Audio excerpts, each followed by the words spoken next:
그 구속영장 이것도 얘기해야 될 것 같아요. 박성재 구속영장이 지금 기각이 두 번째 됐습니다. 그리고 황교안도 지금 네. 구속영장 기각이 됐고 법조인 두 분은 이게 구속영장 기각된 게 맞아요? 어떻게 보세요, 이거? 전혀 안 맞죠. 네.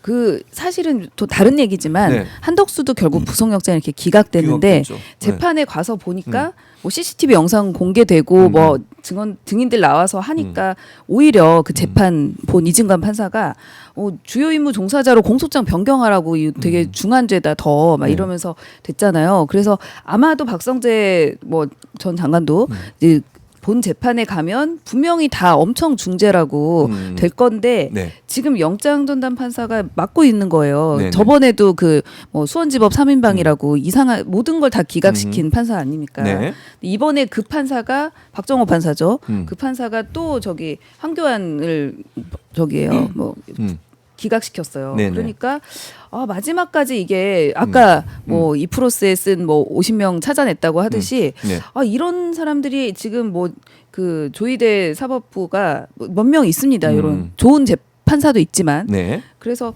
이런 이번 두 번 기각은 말이 안 되지만 결국에는 본 재판에 가서는 네. 밝혀질 수밖에 없다. 증거가 차고 넘치니까요. 저는 일단 그래서 내란 특별재판부가 반드시 필요하다라는 생각이 반드시 드는데요. 필요하다. 지금 영장 전담 판사들이 내란 네. 재판의 엄중함을 전혀 모르고 있다는 생각이 들어요. 정말 잡범 수사하듯이 하고 있는데 네. 내란범은 집합범입니다. 수괴가 있고 네. 주요 임무 종사자가 있고 그 밑에 부하 수행자들이 있거든요. 네. 그러면 위에 사람의 진술에 밑에 있는 사람들이 다 영향을 받게 되어 있습니다. 근데 주요 임무 종사자들이 지금 다 불구속 상태로 맞아요. 가잖아요. 그러면 그런 거죠. 그 사람들이 뭐 이제 증인들을 회유하거나 매수할 수도 있는 거고, 그러니까 맞아요. 협박할 수도 있는 내용들이기 때문에 네. 이 굉장히 그런 가능성이 높은 사람들이기 때문에 반드시 구속이 돼야 되는데 구속이 안 됐다. 그래서 내란 특별재판부가 반드시 필요하다는 생각이 들고 이제 박성재 같은 경우는 굉장히 위험한데 첫 번째는 위법성 인식이 없다라고 했었어요. 근데 이거는 죄가 안 된다는 뜻이거든요. 두 번째도 이번에도 봤더니 여전히 혐의에 대한 다툼의 여지가 있다. 네. 이것도 죄가 안 된다는 뜻이거든요. 그러니까 이거는 무죄 가능성까지도 열어놓고 지금 이런 결정을 한 거예요. 근데 이게 정말 위험한 게 이 네. 사람이 이제 법무부 장관이지 않습니까? 네. 법무부 장관이었죠. 장관이었죠. 네. 법무부 장관이 검찰총장 통해서 검사로 이어지는 부분들이 있습니다. 계엄에 있어서 검사가 어떤 역할을 했는지가 밝혀져야 되는데 네. 지금 박성재가 무죄로 나오면 밑에 줄줄이 못 밝힌다는 얘기거든요. 이게 한 가지 굉장히 우려스럽고 네. 두 번째는 12월 4일 날 안가 회동을 했을 때 이완규 전 법제처장과 김지원 전 민정수석이 같이 있었습니다. 이쪽으로 또 연결되는 한 고리가 있어요. 근데 박성재가 무죄가 되면 무죄가 되면이라고 절대 얘기해서는 안 안 된다. 되죠. 아니, 그런 만약에. 가능성까지 지금 만약에. 열어두고 네. 지금 결정을 한 거예요. 이게 너무나 우려스럽다라는 말씀을 드리겠고요. 네네. 그리고 황교안 같은 경우에는 수사를 했던 사람으로서 도대체 그러면 황교안 어떻게 수사를 하라는 거냐. 왜냐면 압수수색을 할 때 문을 잠그고 문을 안 열어줬어요. 맞아요. 그랬죠. 그래서 압수수색을 못했습니다. 못했죠. 그러면 불러다가 조사를 해야 되잖아요. 전화를 해도 안 와. 3번을 소환 요구를 했는데 계속 안 왔어요. 그래서 네네. 어쩔 수 없이 잡아다가 놓고 체포를. 수사를 했고 그다음에 구속영장을 친 건데 지금 풀어주라고 한 거잖아요. 네. 풀어주면 이 사람 수사를 어떻게 하라는 못하죠. 말입니까? 또안 나오겠죠. 수사 나오겠습니까? 지금 이 상황에서 수사 자체가 안 되고 있는 상황이에요. 그러니까 너무 화가 날 수밖에 없는 그런 네. 상황인 거죠. 네, 속보가 하나 들어왔는데 천안에 이랜드 패션 물류센터에 화재가 발생했는데 소방 당국이 대응 2단계로 격상해서 지금 대응을 하고 있다고 합니다. 좀 빨리 진압이 됐으면 좋겠다는 말씀을 드리고 그리고 이제 그 김지호 대변인 김건희 측이 특검이 불륜 프레임을 씌웠다고 주장을 합니다. 이모 씨 관련해서 얘기하는 것 같아요. 근데 특검이 불륜 등의 용어를 쓴 적이 없다. 사실 무근이라고 반발했는데 왜 자기들이 나서가지고 옛날에 줄리오 없도 그래요. 자기들이 얘기한 거잖아요. 제발 이것도 지금 저려서. 불륜이란 단어를 본인들이 거론하기 시작했어요. 전략이 뭘까요? 왜 그 그러죠? 이모 씨가 이준수 씨 얘기죠. 네네. 근데 이게 저는 좀 뭐 이준수 씨 얘기를 하면은 말을 좀 자제했어요. 뭐 지엽적인 건이라 생각했는데 일반 대중들은 다 이준수 얘기만 하고 있더만. 이게 너무 이거에 관심이 많은 거예요. 아마도 일반 대중들이나 여론이 다 이준수 무슨 관계일까 긴밀한 관계라는데 무슨 관계지 이런 얘기들이 너무 저변에 깔리다 보니까 김건희 측 입장에서는 조금 좀 이 여론 관련해 가지고 좀 민감하게 받아들이는 게 아닌가? 그럼에도 불구하고 본인들이 불륜이라는 얘기는 하면 안 되죠. 왜 특검 측에서 개인적인 긴밀한 관계라고 얘기했냐, 오해가 살 수 있지 않냐, 이 정도만 얘기하면 되지. 갑자기 불륜설 얘기하니까 특검에서 우리가 언제 불륜이란 말 썼냐 이렇게 되잖아요. 그러니까 불륜설을 본인들이 만들어낸 꼴이 됐어 지금 상황이. 진짜. 아니 그러니까 정치적으로 좀 생각이 있으시면 네. 그냥 너무 개인적인 사항에 대해서 이렇게 지엽적인 걸로 공격하면 되겠냐, 이 정도 멘트만 나오면 되는데 그러니까. 아무래도 당황하다 보니까 말을, 이 변호사들이 정치인은 아니잖아요, 언론인도 아니고, 그러다 보니까 분간을 좀 못한 것 같습니다. 좀 안타깝습니다. 아, 이게 도움이 돼요, 근데 이지은 위원장의 불륜 얘기를 하는 게? 전혀 도움이 안 되죠. 이제 두 가지인데 네. 그 경우의 수는 불륜을 했거나 안 했거나 두 가지잖아요. 불륜을 했을 경우는 재발절해서 하는 거고, 불륜을 안 했을 경우에는 수사에 혼선을 주기 위해서 일부러 이런 얘기를 했다라고 생각이 드는데, 어차피 이게 수사가 안 된 내용도 아니고 불륜이라는 말 자체가 가지는 이미지가 절대 좋은 게 아니잖아요.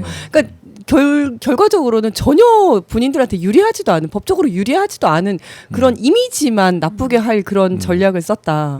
네. 어쨌든 뭐 자기들이 얘기를 한 거니까 뭐 자기들이 지금 얘기하고 있잖아요. 네. 그런 상황이라는 말씀드리고. 그러니까 빗장을 푸른 거예요. 우리도 이제 왜 말할 수 그런지 있게 된 모르겠어요. 거잖아요. 자꾸 이제 그러면 얘기 나올 수밖에 없잖아요. 네. 이런 얘기가 있었다, 저런 얘기가 있었다, 이런 게 나올 수밖에 이게 없고. 좀 기다리는 사람들이 많더라고요. 아, 그래요? 문자 내용을 보고 싶다. 어떤 내용인지. 오세훈, 김영선 의원 건도 보고 다들 깜짝 놀랐잖아요.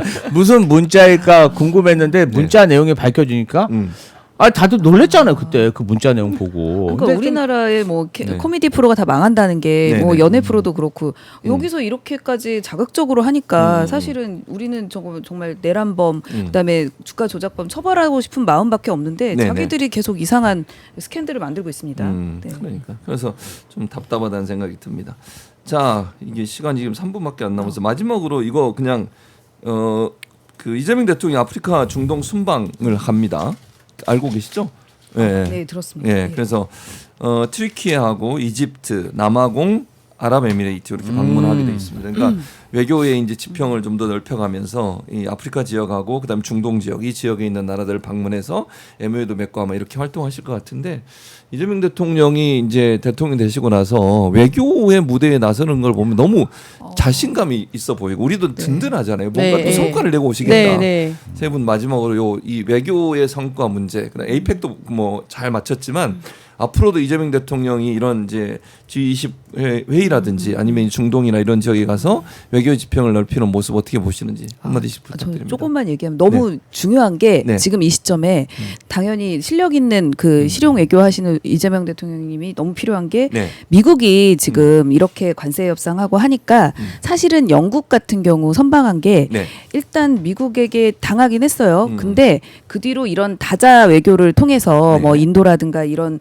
뭐 한 3개국을 크게 함으로써 그 자국민들에게 아 우리가 이제 좀 미국의 영향권에서 벗어나서 다자 외교를 통해 더 많은 무역적인 이익을 얻겠다라고 네. 해서 굉장히 그 부분에 있어서 공로를 인정받았거든요.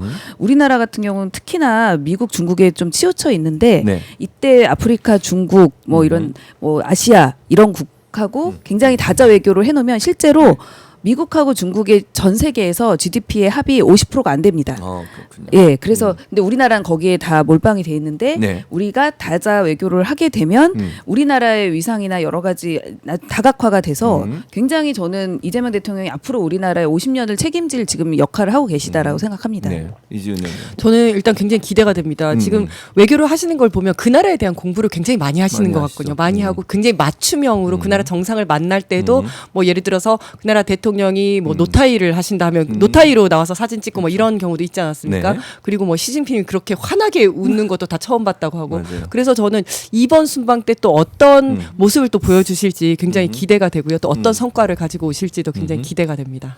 제가 봤을 때는 최근에 그 강훈식 비서실장이 아랍에미레이트에 방문해서 방산 수출 관련 협의를 하는 걸로 알고 맞아요. 있거든요. 그리고 이집트, 아랍에미레이트 전부 다 국산 고등훈련기인 FA-50을 대량 구매하려는 그러한 움직임이 수년 전부터 있었습니다. 네네. 그래서 이번 순방을 통해서 FA-50 공격기와 그다음에 KF-21 전투기 수출 관련해서 정상들과 좀 물꼬를 트지 않을까? 그러면 가는 이유가 분명하죠. 세일즈 외교 하러 간다. 나는 우리나라 기업들의 제품들 사실 방산 수출이라는 게 일회성으로 끝나는 게 아니라 유지 보수도 진행되고 이게 맞아요. 무기라는 게 신뢰성이거든요. 이 나라와 돈독해질 수뿐이 없어요. 왜냐하면은 자국을 지키는 그런 군대에 무기를 제공한다? 그러면 동맹은 아니지만 동맹급에 가까운 긴밀한 관계가 되는 겁니다. 그런 면에서 우리 제품들이 많이 수출될 수 있는 물꼬르트로 지금 아프리카와 중동으로 가는 게 아닌가 이런 생각이 듭니다. 아 정말 일벌레예요. 맞아요. 대통령 잘 뽑았어요. 그러니까 맞아요. 예. 대통령 뽑으니까 그냥 일이 술술술 풀리지 않습니까? 지금 윤석열 있어봐요. 그냥 어디 그냥 울산 앞바다 가서 대왕고래만 그냥 잡고 있지. 생각하기도 싫어요. 생각하기도. 맞아요.